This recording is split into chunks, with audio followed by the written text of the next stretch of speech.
Voilà, donc toujours avec nos très chers catcheurs, heureuse de les avoir, rien que pour moi. En plus, on a baissé les stores, c'est tamisé. Je vous dis pas, c'est hot. Ça va toujours, vous? Ouais, ça va. Ça va, ça va. Alors, on en parlait juste avant la chanson. C'est quoi cet événement qui approche à grands pas et qui est très important pour vous? Alors, samedi, très important, le 16, Show of the Year 2015. Alors, il faut bien savoir que c'est la 2e édition. Donc, chaque année, on D'accord. organise un très très grand show of the Year. Donc, rien que dans le nom, on peut comprendre. Le show de l'année. Le show de l'année, voilà, exactement. Donc, c'est la 2e édition cette année. Et donc, tous les titres sont remis en jeu. Je remets mon titre en jeu, mon titre de champion par équipe avec Crazy Joe, qui n'a malheureusement pas pu venir aujourd'hui, contre une équipe allemande. Caïman remet également son titre. Ben, je vais lui en parler. Et donc, ça sera contre une équipe allemande, avec plusieurs catcheurs venus de plusieurs pays, etc., comme la France et tout, plusieurs titres en jeu. Et c'est le grand événement du catch en Belgique cette année, c'est le Show of the Year. Ok, d'accord. Et qui est à l'initiative de ce show alors? Qui a décidé de faire ça en Belgique? C'est la BYWS, donc c'est notre club qui organise chaque année. D'accord, et pourquoi alors faire ce show? C'est pour remettre, enfin c'est un championnat. Maintenant c'est comme dans différents sports, dans un championnat on remet les titres en jeu. Et on affronte des différents catcheurs venus de l'étranger ou d'autres clubs, on va dire. Et voilà, que le meilleur gagne, j'ai envie de dire. Et pourquoi ça fait que la 2e année alors? Bah, il faut un début à tout, donc on est déjà à la 2e année. Ça aurait été bien déjà depuis longtemps, parce que le catch, ça fait quand même longtemps qu'on en parle. Et que on fait plein de choses, il n'y a pas que ça, il y a encore des autres événements, tout ça. D'accord. Voilà, il y a Big Impact, il y a tout ça. Il y a quoi comme événement, aussi, donc chaque événement a son nom. Pour l'instant, c'est... Voilà. Nous avons en décembre, ouais, on entend. Ouais, voilà. c'est bon. En décembre, on a Big Impact. Cette année, ça sera Big Impact 3. D'accord, donc tu peux nous expliquer ce qu'est Big Impact? Big Impact, c'est le show de fin d'année. D'accord. C'est l'événement de fin d'année, aussi un championnat où les titres sont remis en jeu.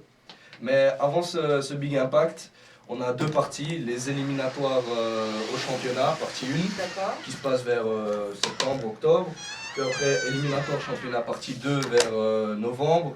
Et en décembre, on a Big Impact, où ceux qui ont gagné leur match aux éliminatoires pourront affronter les champions au Big Impact. D'accord, ok.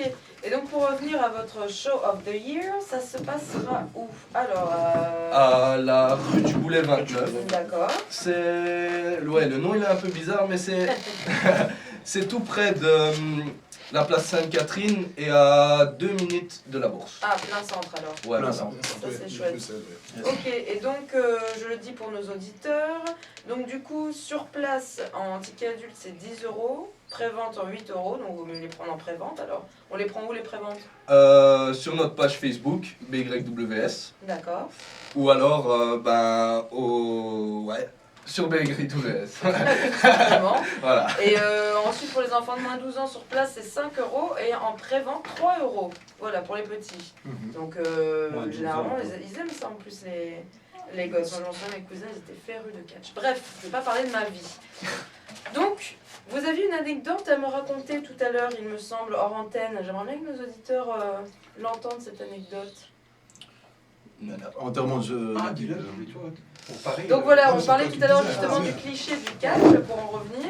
Et donc vous avez apparemment quelqu'un qui est venu faire de Paris carrément chez vous, faire un enterrement de vie de garçon, voilà c'est ça. Et qui a vite déchanté, qui s'est rendu compte de quelque chose. Il s'est rendu compte de quoi? Mais il s'est rendu compte que bon, il était fanat du catch et il aimait bien. Ils sont venus à une dizaine de copains de Paris et ils voulaient enterrer la vie du garçon du garçon.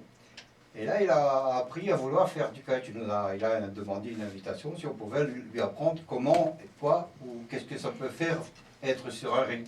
D'accord. Donc il a catché avec un de nos catcheurs qui est quand même assez costaud. C'était Kamal, c'est ça? C'était Kamal, oui, Cheikh Kamal. Et donc il y a été doucement, mais quand même quand il est sorti, il avait quelques petites échymoses quand on dit que c'était du show. Là, il n'avait pas cru que c'était du show. Là, ah ouais, là, c'était... Pourtant ça, c'était qu'une initiation, donc c'était même pas le vrai combat. C'était pas un entraînement comme tel, c'est une initiation juste pour lui montrer 2 prises, un petit collet de force ou c'est pas un ramassement de jambes, une petite corde à linge à son niveau, tout ça. Mais le type, il est sorti avec de bleu, pas possible. Pourtant, Kamal, il donnait pas. Non, il faisait doucement. Donc, il faisait vraiment le Très peintre, doucement. on dit, hein, donc, Ouais, très doucement, mais il est sorti avec de bleu. Il a dit, mais alors, moi, je vois ça de loin. Bah, allez, je commence à respecter le catch à partir de cet entraînement-là. Donc, voilà.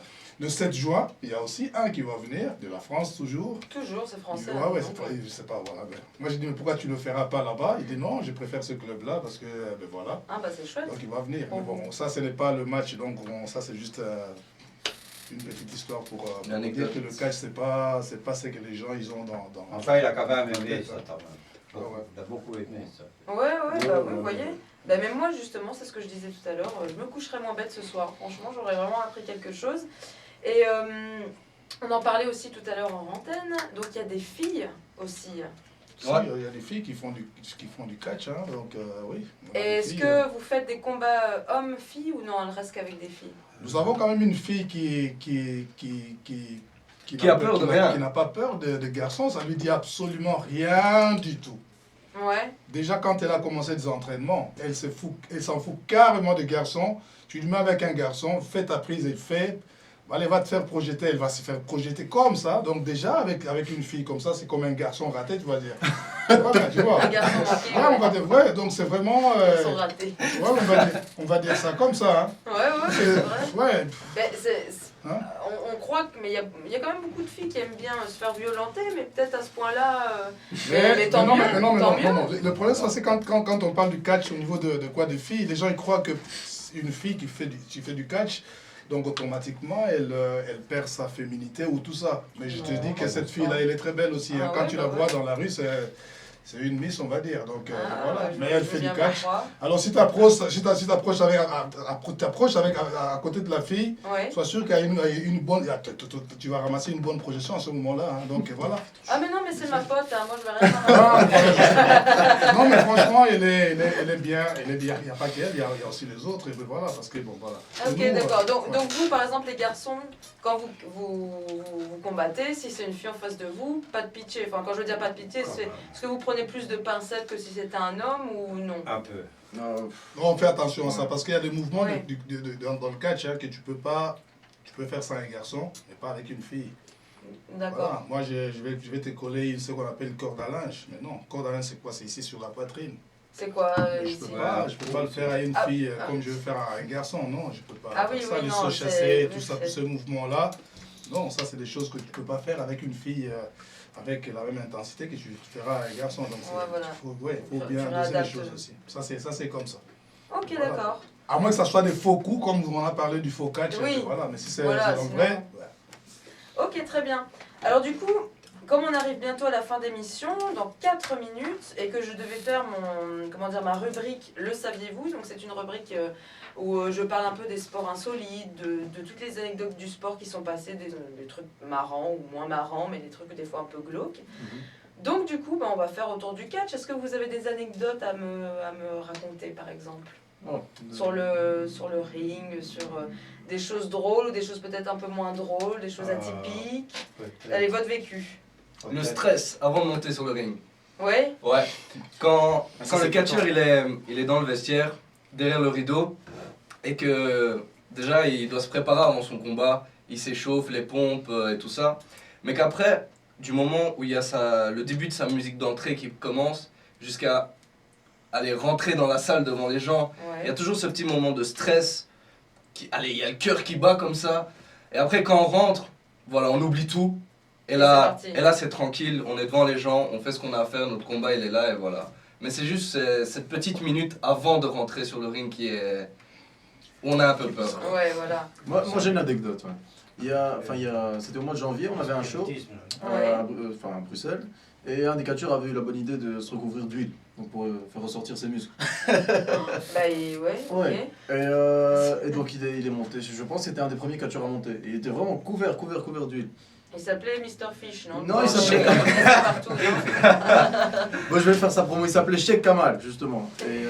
Et donc c'est un très bon catcheur, hein, mais il a eu la mauvaise idée de s'enduire d'huile. Et donc quand il est monté, et bien sûr, première chute, Oh il là tombe. là. Et ça glisse, ça glisse, Bah ça oui, glisse. je me doute. Bon, lui ça va, c'est pas très grave, mais il faut pas oublier que voilà, sur le ring, c'est rempli d'huile maintenant. Et donc il faut continuer tout le show avec ce ring glissant. Donc je peux vous dire que quand on est monté, c'était plus un toboggan qu'autre chose. Parce Ah qu'à chaque fois qu'on mettait le pied, on glissait, on tombait. Ouais, j'avais justement un match contre Caïman ce jour-là. Mon Dieu, mon Dieu, on faisait que tomber en fait. Hein. Oh bah tiens, justement t'en parles, donc t'avais un... Comment on fait pour combattre ses potes comme ça? Ça se fait tout seul. Hein, Tout seul, on y a se pas de- respecte, on a bien sûr, il y en a certains avec qui on s'entend pas super bien. Crazy Joe, c'est pas non plus mon meilleur ami, mais on est quand même champion par équipe ensemble. D'accord. Maintenant, voilà, on est sur le ring, que ce soit contre Caïman, que ce soit contre Adonis ou autre, voilà, il faut gagner, et je pense que c'est sans rancune après. Enfin, Ouais, bon, généralement c'est sans rancune, maintenant ça dépend. Oui, voilà, vous savez que c'est dans... Bah, voilà, vous faites partie de ça, c'est la règle du jeu, quoi, voilà, mais ça doit pas être facile quand des fois tu mets à terre ton pote et... Non, c'est très facile. Ouais. Non, mais je sais pas, que tu peux le blesser ou quoi après t'en vouloir. Allez, après encore une belle anecdote. L'anecdote, tu peux parler? Non, moi je veux que lui parle l'anecdote par rapport à toute cette liste-là qu'il y a là-bas. Ah, Ça c'est marrant, ça. ah ouais, ça c'est. Ça c'est des gens, voilà, moi la première fois que j'ai fait mon match contre Hulk et Samson, c'est des gens vraiment. Je me suis senti en fait, dans ce match-là, mon partenaire il était assez costaud. Et quand je suis monté sur le ring, j'avais l'impression d'être entouré des 3 baleines et un petit poisson au milieu, comme ça j'étais en stress quoi. Et je ne les connaissais pas très bien, j'ai jamais vu leur match, mais quand j'étais sur le ring, je vous raconte pas ce qui s'est passé. Ah oui? J'ai dû me faire démolir, mais bon, j'ai fini par gagner. Ah oui? Ah Bah, ouais. la classe quand même. Démolir, mais pas tant que ça, genre. Ah non. Disqualifié, il était donné des mauvais coups. Si je peux juste rajouter une petite chose, très Oui, bien important sûr. aussi, donc le show du 16 c'est pour bientôt, mais on a également un très grand show qui arrive du côté de Cologne, en Allemagne. D'accord. C'est une réunion entre plusieurs athlètes de différents pays, donc Belgique, Allemagne, Hollande, etc., France également. Et je voudrais juste passer un petit message à Tonton Skoll. Bon, je ne sais pas s'il nous Salut, écoute. tonton Skoll. Tonton Skoll. Il faut savoir, c'est que Tonton Skoll a basé toute sa carrière sur Skoll. Et Skoll, je ne sais pas si vous savez ce que c'est, mais c'est une bière. Donc il a basé toute sa carrière sur le fait qu'il buvait énormément de bière. Donc vous imaginez le ventre qu'il a. Donc voilà. Et je voudrais juste dire à Skoll, Achille est un super athlète. C'est pas pour me vanter, je dis ça juste comme ça. Mais en Allemagne, je fais le démonter quoi. Ah Juste bah. pour prévenir, comme ça il le sait. Ok, d'accord. Mais Donc, peut-être qu'il pourrait réduire un peu l'alcool juste avant de monter sur le ring parce que bon, Tu vas lui faire recracher par là où elle est rentrée. du c'est ça? moment qu'il ne sait pas sur moi, il peut cracher tant qu'il veut. Voilà. Ok, d'accord. On va parler des autres. Il y a Cabo, Ouais. il y a la liste, elle est longue, Il y a Cabo, Kaïsoulé, Maurice, Hulk, Samson et Ozana. Ouais, mais l'anecdote c'est quoi? Parce que ça c'est des féticheurs. Oui, ce sont des féticheurs. Ce sont des catcheurs qui emploient des mystiques sur le ring. Hein. Tu vois, je veux dire, il y en a qui montent sur le ring. De la magie. Et tout de suite, La il te sort le feu comme ça. Magie congolaise. Il te sort le feu, tout D'accord. ça. Et voilà. Donc, il y en a qui te fait danser. Pourtant, tu n'as pas envie de danser. De danser, Il te mais. fait tomber. À distance, tu es loin, mais il te fait tomber quand même. Sans prise ni rien du tout, avec un cri, tout ce que tu veux. Et voilà. Donc, c'est eux qui vont être en Allemagne. À Cologne le 4 juillet. D'accord. Alors, mais ouais, Voilà, en parlant de Cologne, moi mon adversaire ça sera Commando. Je sais pas c'est qui, on m'a dit c'est Commando. Ok, Commando, voilà, Adonis il va venir à Cologne te botter ton cul. Ça peut être Kaïsoulé aussi. Oui, mais je m'en fous que ça soit cassoulet, pomme de terre, moi je m'en fiche. Je vais venir à Cologne, je vais casser les fesses de tous ces catcheurs et après je vais retourner dans mon transat en Grèce, à la plage, et victorieux bien sûr. D'accord. Bien mais sûr. Ça peut prêter à confusion. quand Casser tu les dis que tu vas fesses. Casser les fesses à des mecs. Surtout que tu viens de de Grèce. Voilà, je l'ai bien insinué. Surtout que tu es une jeune. Donc voilà, je n'ai pas l'esprit mal tourné les gars. C'est que si je vais casser des fesses et je vais aller en Grèce après sur mon petit truc. Bon voilà, c'était mignon. Non, on a compris ce que tu voulais dire, petit coquin. Bref. Donc l'émission se termine. Donc si vous avez encore des choses à balancer, je propose que vous nous redonniez toutes vos informations, Facebook, Instagram, Voilà, partout où on peut vous suivre. le Facebook du club c'est www.facebook.com/catchbyws, Twitter #catchbyws, YouTube Brussels Young Wrestling Style, et voilà.